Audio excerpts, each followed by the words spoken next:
Good morning students. Last class में मैंने आपको प्रेजेंट परफेक्ट टेंस के अफर्मेटिव और नेगेटिव सेंटेंसेस करा दिए थे। आज आप सीखेंगे प्रेजेंट परफेक्ट टेंस के interrogative sentences and negative interrogative sentences. So let's start. यहाँ पे आपको अपनी स्क्रीन पे इंटेरोगेटिव सेंटेंसेस का फर्स्ट ऑफ ऑल रूल दिख रहा होगा बेटा। यहाँ पे मैंने रूल मेंशन किया है। स्टार्टिंग में हम अपनी हेल्पिंग वर्ब लगाएंगे। हमारी हेल्पिंग वर्ब होती है प्रेजेंट परफेक्ट टेंस की हैज़ और हैव। बिकॉज ये इंटेरोगेटिव है इसीलिए हम सबसे पहले हेल्पिंग वर्ब यूज़ करेंगे। देन सब्जेक्ट प्लस वर्ब की third form object and question mark for interrogation. क्योंकि ये प्रश्नवाचक वाक्य है इसीलिए हम लास्ट में क्वेश्चन मार्क लगाएंगे, ये कंपलसरी है। दो एग्जाम्पल मैंने दिए हुए हैं बेटा। फर्स्ट एग्जाम्पल है क्या राम स्कूल जा चुका है। क्या आया स्टार्टिंग में, क्वेश्चन हो गया। और इसके लिए हम अपनी हेल्पिंग वर्ब लिखेंगे हैज़ और हैव में से। राम किसी पर्सन का नेम है, नेम के साथ हमारी हेल्पिंग वर्ब हैज़ यूज़ होगी और ये सिंगुलर भी है। अगर दो नाम होते तो हम हैव लगाते, अभी राम सिंगुलर है इसीलिए हम हैज़ लगाएंगे। रूल के अकॉर्डिंग चलते हैं। हैज़ हैव के बाद सब्जेक्ट हमारा राम है। उसके बाद वर्ब की थर्ड फॉर्म, वर्ब यहाँ पे काम हो रहा है जाना, जा चुका है। जाने को इंग्लिश में गो बोलते हैं और गो की third form gone. Has Ram gone, यहाँ तक कंप्लीट हो गया। लास्ट में हमें ऑब्जेक्ट लिखना है। ऑब्जेक्ट हमारा बचा है स्कूल, तो स्कूल के लिए हमने लिखा to school. Has Ram gone to school, क्या राम विद्यालय जा चुका है, लास्ट में क्वेश्चन मार्क। सेकेंड एग्जाम्पल आप देखेंगे बेटा, क्या तुम लौट चुके हो। लौटना मीन्स वापस होना, रिटर्न होना। क्या के लिए हमने हैज़ और हैव लगाया। हमारा सब्जेक्ट तुम है जिसे हम इंग्लिश में यू बोलते हैं, तो यू के साथ हमारी हेल्पिंग वर्ब हैव यूज़ होगी। हैव के जस्ट बाद सब्जेक्ट जो तुम है यू और वर्ब की थर्ड फॉर्म लौटना।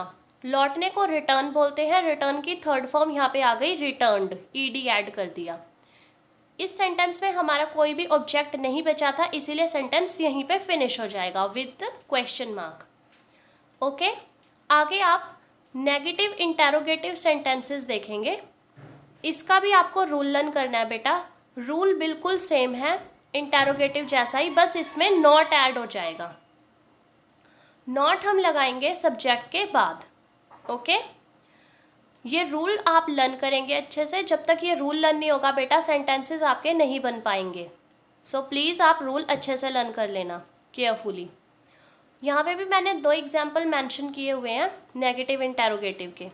फर्स्ट एग्जाम्पल है क्या वह मुंबई नहीं जा चुका है, या फिर आप इसे ऐसे भी बोल सकते हैं क्या वह मुंबई नहीं गया है। आ है ई है पहचान भी बताई थी ना मैंने। तो क्या के लिए वही हैज़ और हैव हमने स्टार्टिंग में लगाया। वह जा चुका है, वह जा चुका है से पता चल रहा है वो मेल है और इसके लिए हम ही वर्ड यूज़ करेंगे। ही हमारा सब्जेक्ट हो गया, ही के साथ हमारी हेल्पिंग वर्ब हैज़ आएगी। हैज़ ही, सब्जेक्ट के बाद रूल में हमारा नॉट है तो नॉट के लिए हम लगाएंगे नॉट, हाँ नॉट के अकॉर्डिंग ही नॉट आ जाएगा, नहीं, क्योंकि सेंटेंस में नहीं आया हुआ है।